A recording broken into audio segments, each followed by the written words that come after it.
नमस्कार दोस्तों, मैं महेंद्र सिंह परियार आपका इस परियार सर यूट्यूब चैनल में हार्दिक स्वागत करता हूं। और दोस्तों, आज हमारे साथ हैं मोहित सिंह कुशवाहा, जो कि गवर्नमेंट टीचर हैं। और ये आपको बताएंगे कि इन्होंने कैसे तैयारी की थी और इनकी जो पढ़ने की जो तरीका था वो कैसे था। तो नमस्कार सर जी। नमस्ते सर, तो आप बताओ सर, आपने 12th किस सब्जेक्ट से की थी? जी। मैंने 12 2010 में मैथमेटिक्स सब्जेक्ट से किया था, जिसमें मुझे इंग्लिश, हिंदी और फिज़िक्स, केमिस्ट्री, मैथ पढ़ना पड़ा था। जी सर। और सर, आपका ग्रेजुएशन किससे था? ग्रेजुएशन मैंने मैथमेटिक्स से किया था, बीएससी में। इसके बाद सर आपने जो टीचर की जो आपने भर्ती देखी थी, ये कब देखी थी आपने? ये टीचर की वैकेंसी 2017 में आई थी और जो इसका पेपर 2018 में हुआ था। कंप्लीट जाके 2018 में हुई और इसके लिए यूपी टेट क्वालिफाई करना पड़ा था। उसके बाद सुपर टेट था, उसको क्वालिफाई करने के बाद फिर 2018 सितंबर में जाके नियुक्ति प्राप्त हुई। तो सर, आपने जब यूपी टेट दिया था उसमें कितने मार्क्स थे आपके? यूपी टेट में मेरे 97 मार्क्स थे। फिर बाद में सबको 1 मार्क का ग्रेड अप दिया गया था, तो 98 हो गए थे। यूपी टेट में सर सब्जेक्ट कौन कौन से होते हैं? यूपी टेट में हमको 5 सब्जेक्ट पढ़ना पड़ा था। एक था, आपका ऑप्शनल होता है कोई लैंग्वेज सेलेक्ट कर लो, तो मैंने इंग्लिश चूज़ की थी। हिंदी, बाल विकास, पर्यावरण और मैथमेटिक्स। इसके अलावा सर आपने सुपर टेट दिया था, तो यूपी टेट के कितने दिनों बाद सुपर टेट हुआ था? यूपी टेट के लगभग 4-5 महीने बाद हुआ था सुपर टेट। और जो कि रिटिन था, ऑप्शनल नहीं था उस समय। पहला बार सुपर टेट हुआ था, जो 2017 में जिसके लिए एप्लीकेशंस हुए थे, आवेदन हुए थे, और 2018 में जिसका एग्ज़ाम हुआ था, रिटिन एग्ज़ाम था। सर, सुपर टेट में सर कितने मार्क्स थे आपके? सुपर टेट में 86 मार्क्स थे। 86 थे। और सर, इसका कट ऑफ कितने से गया था? इसका कट ऑफ जनरल के लिए गया था 67 और ओबीसी SC ST के लिए गया था 60 मार्क्स। इसके अलावा सर आपने पहले भी कोई एग्ज़ाम दिया था सर इससे, सुपर टेट से पहले? जी, एग्ज़ाम तो मैं 12th के बाद से देता चला आ रहा हूँ। सबसे पहले 12th के साथ ही दिया था एनडीए का एग्ज़ाम, जो रिटन निकल गया था, एसएसबी में बाहर हो गया था। उसके बाद फिर कई सारे एग्ज़ाम्स दिए, ग्रेजुएशन के साथ साथ दिया एसबीआई पीओ के। बट वो फील्ड में थोड़ा सा कंपटीशन ज़्यादा था, तो उसमें सक्सेस नहीं हो पाया। फिर मास्टर्स कंप्लीट करने के बाद बीटीसी किया। बीटीसी के बाद पता चला कि अध्यापक अच्छा जॉब है, तो उस पर क्यों नहीं ट्राई करना चाहिए।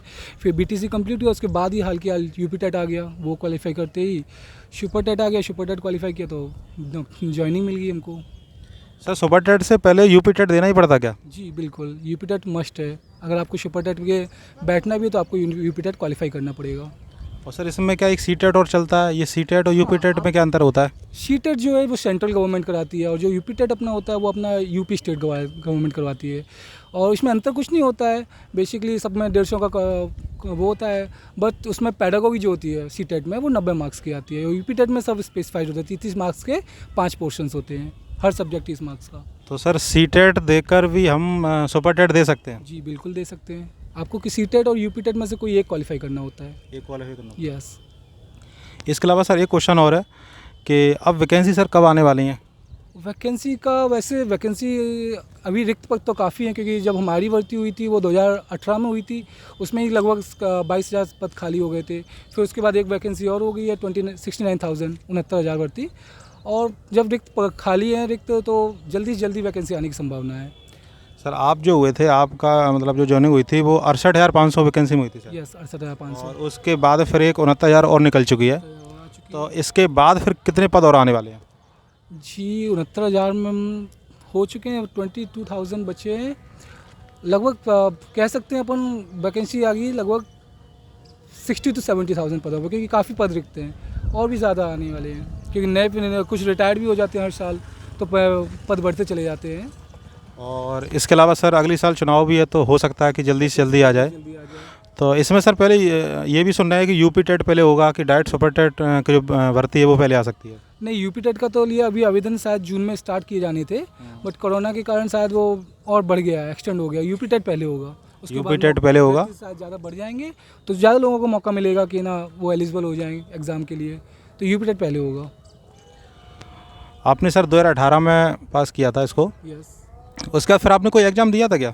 उसके बाद पीसीएस देते रहते हैं यूपी का, लेकिन वहाँ पे भी अभी सफलता हाथ नहीं लग पा रही है। मतलब हम अगर इस टीचिंग में आ जाएंगे तो इसके अलावा और भी कई सारे एग्ज़ाम दे सकते हैं, इतना टाइम मिल जाता है हम लोगों को। बिल्कुल, समय तो पर्याप्त होता है, बट समय को कैसे यूटिलाइज करते हैं वो ज़्यादा इम्पोर्टेंट होता है। इसमें सर मैंने देखा कि कई सारे लोग एग्ज़ाम देते हैं, कोई सफल भी होते हैं, कोई असफल की संख्या जो होती है वो ज़्यादा होती है।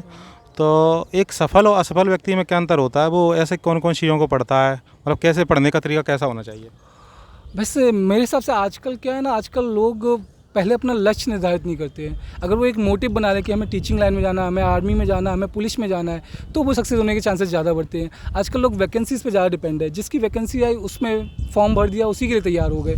तो ये ना करते हुए अगर वो किसी एक एम बना ले कि हमें टीचिंग प्रोफेशन में जाना है, उसी के लिए बीएड या डीएड करके फिर उसी के लिए पढ़ें, क्योंकि सिलेबस हर चीज़ का अलग अलग होता है। कुछ सब्जेक्ट्स आपको मिल सकते हैं, जैसे मैथ्स कंपलसरी होता है हर वैकेंसी में। बाकी अगर आप टीचिंग लाइन में जाओगे तो फिर वो आ जाता है, अपना बाल विकास आता है, जो बाकी और किसी से कहीं पे भी नहीं मिलता। तो आप पहले लक्ष्य निर्धारित कीजिए। आजकल लक्ष्य का सबसे ज़्यादा इंपॉर्टेंट है। अगर आप एम निर्धारित नहीं करते हो तो पास होने के रेशियो थोड़ा कम होता है। अगर आप पहले से ही डिसाइडेड हो, प्री माइंड हो कि ना ये करना है, तो आप सक्सेस ज़्यादा हो जाओगे, होने के चांसेस बढ़ते रहते हैं आपके। आपने सर सब यूपी टेट दिया था, तो उसके लिए कोई बुक वगैरह भी आपने कौन सी बुकों को आपने तो मैं यूज किया? उस समय जब पढ़ता था तो यूथ कंपटीशन था, शायद इलाहाबाद का था, इलाहाबाद पब्लिकेशन हाउस, यूथ का पब्लिकेशंस था, उसकी बुक्स पढ़ी थी, सारी किताबें लगभग हर सब्जेक्ट्स की परचेज़ की थी, उसी से पढ़ा गया था। और अरिहंत की तो वैसे ही फॉलो करते रहते थे।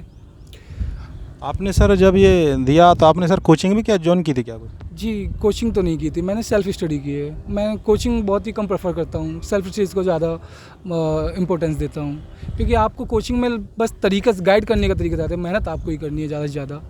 तो सेल्फ स्टडी भी बहुत फ़ायदेमंद होती है। और सर जब हम तैयारी करते हैं तो सबसे पहले क्या हमें सिलेबस वगैरह को पढ़ना है कि देखना है, या फिर कहीं से भी स्टार्ट कर सकते हैं क्या? जी नहीं, बिल्कुल। आप अगर किसी चीज़ के लिए तैयारी कर रहे हैं तो आपको सिलेबस के साथ ही जाना है, आप कहीं से नहीं कर सकते, क्योंकि हर चीज़ को स्टार्ट करने का एक बेसिक्स होता है कि आपको बेसिक कितना आता है। उसमें जब आप खामियां ढूंढोगे तो आप पढ़ने के लिए आगे जाओगे। आप अगर सिलेबस बिना देखोगे तो आपको तो ये लगेगा कि ना इसमें भी थोड़ा बहुत आता है, बट सब आप किसी में नहीं कर पाओगे। जब आप बेसिक्स से नीचे चलोगे पूरा सिलेबस लेते हुए कि हमें क्या आता है क्या नहीं आता है, तो आप ज़्यादा सक्सेस होने के चांसेस हैं आपके, आप ज़्यादा अच्छा स्कोर कर सकते हो किसी भी एग्ज़ाम में। सर आप अभी यूपी में किस जगह पर हैं? मैनपुरी जनपद में हूँ, बरनाहल ब्लॉक में। अभी क्लास चल रही सर वहाँ स्कूल में क्या? हाँ, ऑनलाइन क्लासेस चालू हैं, ऑफलाइन तो अभी 1 जुलाई से खुलने का आदेश आया है। इसके अलावा आपने जब पेपर दिया तो पेपर टाइम पे आपने देखा होगा कि जो एग्ज़ाम है, एग्ज़ाम को निकालने की कोई रणनीति वगैरह भी क्या आपने बनाई थी क्या? ऐसा खास नहीं कि मेरे साथ ये हुआ कि ना यूपी टेट के साथ ही अपना सुपर टेट आ गया, तो जो रनिंग में था वही थोड़ा सा कीप इट अप हो गया कि मतलब उसी के साथ चलते चले गए। तो प्रिपरेशन तो नहीं, लेकिन सिलेबस थोड़ा वास्ट था, क्योंकि सब्जेक्ट लगभग 14 के आसपास सब्जेक्ट उन्होंने कर दिए थे, और रिटन एग्जाम था, तो थोड़ा प्रेशर था कि ना आपको पढ़ना है। और पढ़ते समय थोड़ा ऐसा भी था कि सब्जेक्ट सारे रिलेटेड होते, मैथ्स सब कुछ रिलेटेड था, साइंस भी थोड़ा सा। तो फ्लो में जब पढ़ते हो तो ना आपका रनिंग बना रहता है, तो आप निकाल लेते हो कोई भी चीज़। तो सर ऐसा कुछ आपने खास मुश्किल नहीं हुई। सर आपने सीटेट का भी एग्ज़ाम दिया है जी, सीटेट भी दिए हैं। क्या? क्वालिफाई हैं आप उसमें क्या? सीटेट भी क्वालिफाइड हैं, दोनों ही, जो जूनियर लेवल होता है, प्राइमरी लेवल, दोनों क्वालिफाइड हैं। दोनों क्वालिफाई किए हैं। इसके अलावा जो सर तैयारी कर रहे हैं और वो बच्चे ऐसे हैं कई बार डिमोटिवेट भी हो जाते हैं वो, तो उनके लिए वो कैसे लगातार अपनी पढ़ाई को जारी रखें?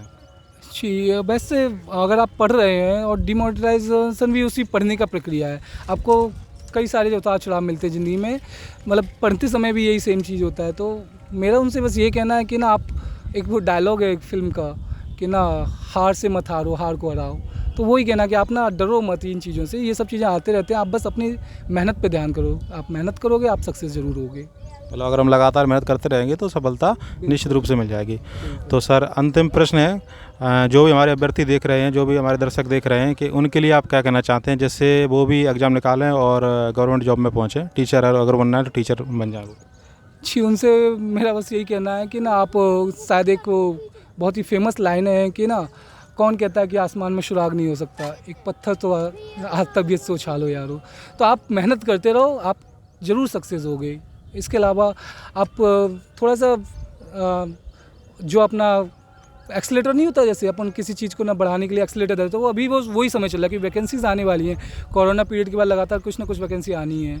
अभी एसआई के फॉर्म भरे गए हैं और टीचिंग की भी आनी है, ये श्योरिटी है, लेकिन ये नहीं कह सकते कब आएंगी, बट वैकेंसीज आएंगी। तो आप अभी से तैयारी में जुट जाओ, आप ज़रूर सफल हो जाओगे। तो ये था हमारे मोहित सर का वीडियो, और अगर आपको कोई भी क्वेश्चन पूछना है तो आप क्वेश्चन कमेंट कर सकते हो। इसके अलावा आप वीडियो को लाइक कर सकते हैं, कमेंट कर सकते हैं, शेयर कर सकते हैं।